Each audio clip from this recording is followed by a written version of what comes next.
तो एक लोटा पानी एक कलश में जल भर कर रख लीजिए और रात भर उसको रखे रहने दो। नवरात्र चल रहा है, उस कलश को रात भर रखकर सुबह सुबह उस कलश में एक बेलपत्र डालकर उस जल को नीम के पेड़ के नीचे 11 आम के जो पत्ते जिस डाली में लगे होते हैं, वो डाली कोमल सी डाली 11 टुकड़े महाराज एक कच्चे सूत से लपेटकर 11 बार उसका भाग जब उसको लपेट लोगे इस तरह से इकट्ठा करके, आगे का जो भाग है 11 बार कच्चा सूत लपेटने के बाद जो भाग पीछे का आगे का कोई भी हो उसको शहद में डुबाकर शिव जी को समर्पित कर दो। किस जगह पर रखना है?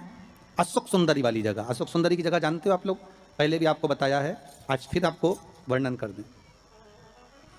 जैसे ये गोल जलाधारी है, ये शिवलिंग रखा है, ये दो जहां से पानी बह रहा है बाबा के चरणारविंद, राइट में श्री गणेश जी का स्थान, लेफ्ट में कार्तिकेय का स्थान, बीच में अशोक सुंदरी की जगह। शंकर भगवान की 6 लड़कियां हैं। भगवान शंकर के 13 बच्चे, 13 बच्चों में से 6 लड़कियां, उस 6 लड़कियों में से एक लड़की का स्थान, भगवान शंकर की एक बेटी का स्थान, अशोक सुंदरी का स्थान सामने पद्म पुराण में स्पष्ट किया। यह स्थान अशोक सुंदरी का।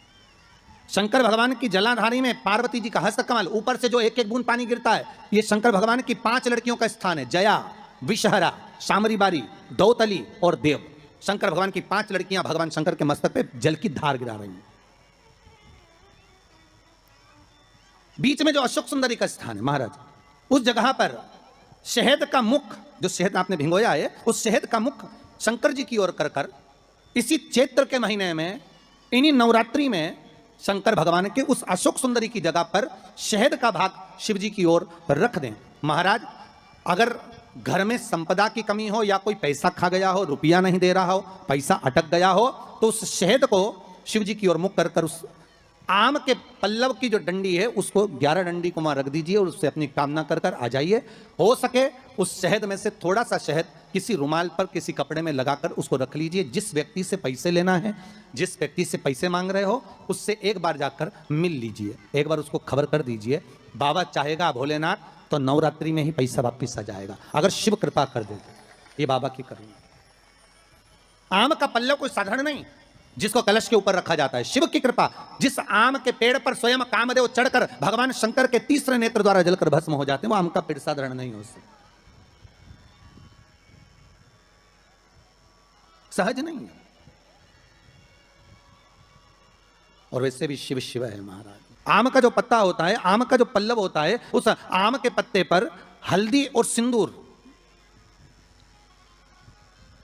इन दोनों से स्वस्तिक का निर्माण किया जाए। देवी भागवत का संवाद है, बहुत ध्यान देना महाराज। जिन कन्याओं का विवाह ना हो, पंचमी के दिन, नवरात्रे की कोई सी भी पंचमी, मतलब जो पंचमी तिथि पड़ेगी, कोई भी नवरात्र हो, चाहे वो 4 नवरात्र में से, चाहे वो पौष का हो, अश्विन का हो, चैत्र का हो, आषाढ़ का हो, किसी भी नवरात्रि में आप कर सकते हैं। एक पान के पत्ते पर, एक ही पत्ते पर जो 2 स्वस्तिक बनेंगे, एक हल्दी का बनेगा, एक सिंदूर का बनेगा। बस अंतर इतना है, जो हल्दी का स्वस्तिक है उस पर कंकु के चावल अर्थात रौली के चावल, रौली कुंकू के चावल रखना है, और जो सिंदूर का है उस पर हल्दी के चावल रखना है। इतना रखकर जिस लड़का लड़की का विवाह नहीं होता उसकी हथेली पर रखकर उसका नाम और गोत्र बोलकर महाराज उसको ले जाकर नीम के पेड़ के नीचे उसको रख दिया जाता है। मात्र 3.5 या 4 महीने ऐसे रहते हैं जिसके अंदर उस लड़का लड़की का विवाह पक्का हो जाता है। जिसका विवाह नहीं होता केवल उसी के लिए, जिसका मंगल विवाह ना हो रहा, आम के पल्लव में शिव का वर प्रदान है, आम के पल्लव में शंकर का आशीर्वाद, आम के पल्लव में शिव का आशीर्वाद।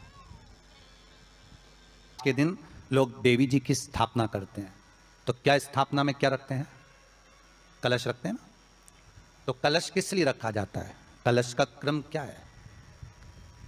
अपन ने अभी तक कथाओं में बहुत सुना शिव महापुराण में कि दिए का महत्व क्या है, अपन ने सुना दही का महत्व क्या है, जल का महत्व क्या है।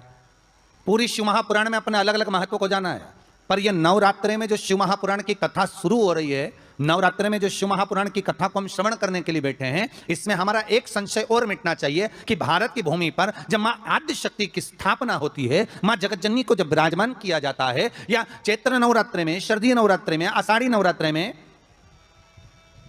आदिकादिक पौष नवरात्रि में हम जगत जननी जगदम्बा की जब स्थापना करते हैं, या हम नूतन घर का प्रवेश करते हैं, या गणेश जी की स्थापना करते हैं, या कोई दुकान को प्रवेश करते हैं, या कोई शुभ कार्य करने के लिए अग्रण्य होते हैं, तो हम कलश की स्थापना क्यों करते? आखिर कलश में ऐसा क्या है? कलश के अंदर आखिर ऐसा क्या विराजमान है कि 33 कोटि देवता उस कलश के अंदर आकर बैठ जाते हैं महाराज?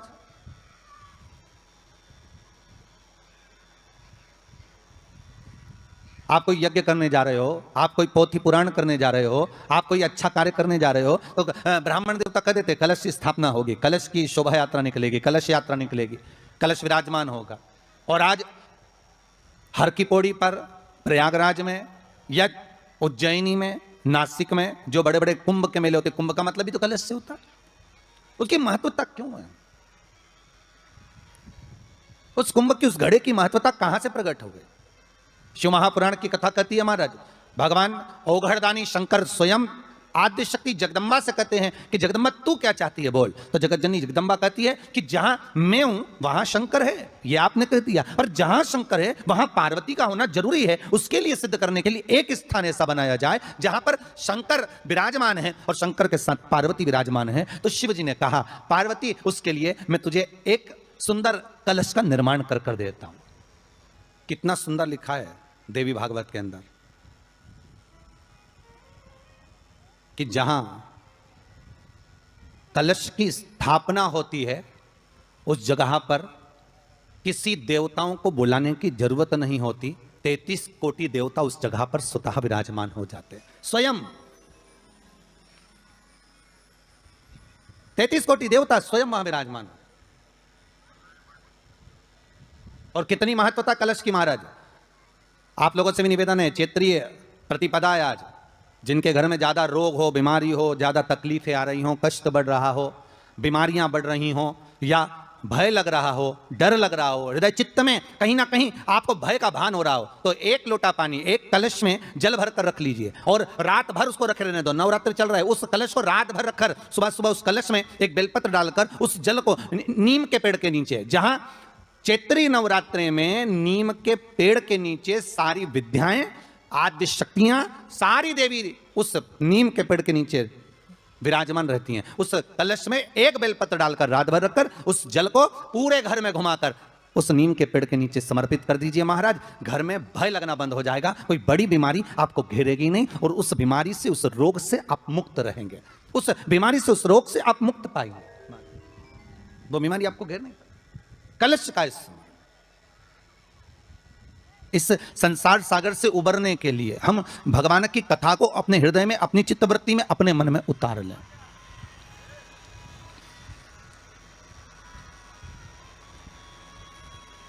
कलिकाल में बहुत सारे साधन हैं साहब भगवान को पाने के लिए। कोई कहता है कि तुम गंगा के घाट जाओ, कोई कहता है कि तीरथ जाओ, कोई कहता है कि मंदिर जाओ, कोई कहता है कि वहां जाओ, कोई कहता है कि आप बहुत समय तक कहीं सेवा क्रम में लग जाओ। कली काल में बहुत सारे साधन बता दिए कि आप साधना भी कर सकते हो, आप तप भी कर सकते हो, आप घंटों तक नेत्र बंद कर कर भगवान को रिझा भी सकते हो। साधन बहुत बना दिए। पर शिव महापुराण कहते हैं, रामचरितमानस में तुलसीदास जी ने लिखा कि कलयुग केवल नाम आधारा। तुलसीदास जी लिखते हैं कि कलयुग में केवल एक नाम की आधारशिला रख लीजिए। आप दूसरी आधारशिला में अगर डूब रहे हो, आप दूसरे भाव में डूब रहे हो कि भगवान मिलेगा, तो तुलसीदास जी कहते हैं केवल एक ही आधार बहुत भारी है कि कलयुग केवल नाम आधारा और सुमर सुमर नर उतरहि पारा। कली काल में एक नाम की आधारशिला हो और वो नाम परमात्मा का हो। जगत का नाम नहीं चाहिए हमें, संसार के नाम से हम नहीं तरने वाले हो। एक भगवान का नाम, एक राम नाम, एक कृष्ण नाम, एक शिव नाम, एक जगत जननी जगदम्बा का नाम, एक आद्य शक्ति का नाम अपने भीतर में हो।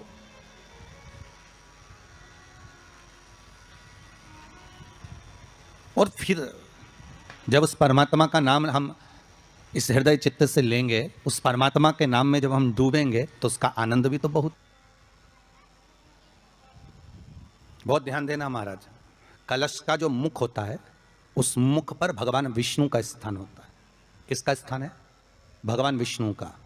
थोड़ा सा नीचे आओगे, जहां से कलश का मुख दबा हुआ होता है, वह जगह भगवान स्वयं शिव की होती है। किसकी जगह है? भगवान शंकर की। कलश का अग्रभाग, नीचे का भाग जहां से फैला हुआ होता है वहां ब्रह्मा का आधिपत्य स्थापित होता है। फिर कलश का जो नीचे का भाग होता है वो भगवान शिव और शक्ति का स्थान होता है।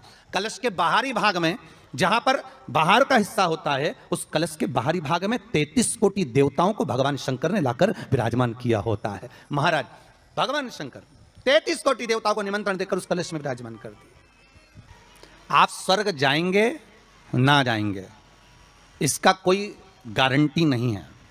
हम स्वर्ग जाएंगे ना जाएंगे इसकी भी कोई गारंटी नहीं है, ठीक है।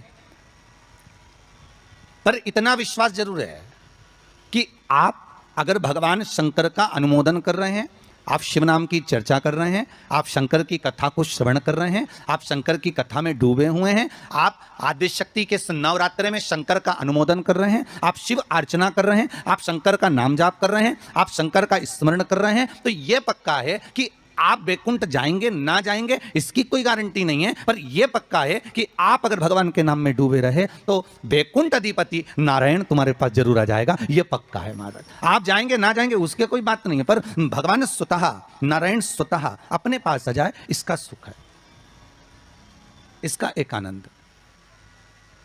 तो हम दान कर रहे हैं, पुण्य कर रहे हैं, या हम कोई सत्कर्म कर रहे हैं, या हम कुछ भगवान के निमित्त हम ये सोच कर दे रहे हैं कि हम दान करेंगे तो ऐसा होगा, हमें स्वर्ग मिल जाएगा। नहीं नहीं, हमें स्वर्ग जाने की चाहत तो छोड़ देना चाहिए। कहा करऊं मैं बैकुंठ के जाए, मैं बैकुंठ जाकर करूंगा क्या? बैकुंठ की चाह इस मन को नहीं होना चाहिए। मन को तो यह चाह होना चाहिए कि मैं भगवान का इतना भजन कर लूं कि बैकुंठ का नाथ, बैकुंठ अधिपति स्वयं नारायण, कैलाश पर रहने वाले मेरे शंकर, द्वारका में रहने वाला मेरा कृष्ण, गौलोक में निवास करने वाला मेरा परमात्मा स्वतः दौड़कर मेरे पास आ जाए।